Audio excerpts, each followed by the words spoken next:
Sun Risers Hyderabad అభిమానులకు ఒక good news.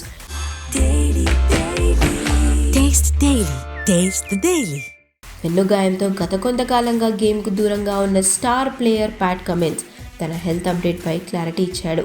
త్వరలోనే తాను గ్రౌండ్లోకి దిగబోతున్నట్లుగా ప్రకటించి ఆరెంజ్ ఆర్మీ ఫ్యాన్స్లో ఉత్సాహం నింపారు. ఇంగ్లాండ్తో జరిగిన యాషెస్ సిరీస్ టైంలో కమిన్స్ వెన్నుకు గాయమైంది.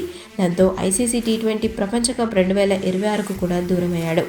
ఐపీఎల్ ఆరంభ మ్యాచ్లకు కమిన్స్ అందుబాటులో లేకపోవడంతో సన్ రైజర్స్ యాజమాన్ కెప్టెన్సీ బాధ్యతలను ఇషాన్ కిషన్కు అప్పగించింది.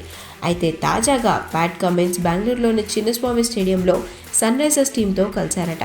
తన గాయంపై స్పందిస్తూ, నేను చాలా వేగంగా కోలుకుంటున్నాను. ప్రస్తుతానికి చిన్నగా బౌలింగ్ ప్రాక్టీస్ కూడా మొదలుపెట్టాను. సీజన్ ఆరంభ మ్యాచ్లకు నేను అందుబాటులో ఉండలేను. అంతా అనుకున్నట్లుగా జరిగితే టోర్నీ ఫైనల్స్ టైంకి నేను పూర్తిగా ఫిట్నెస్తో టీంలోకి వచ్చేస్తానంటూ కమిన్స్ ధీమా వ్యక్తం చేశారు. కమిన్స్ లేని లోటును ఆరంభ మ్యాచ్ల్లో ఇషాన్ కిషన్ ఎలా భర్తీ చేస్తారో చూడాలి.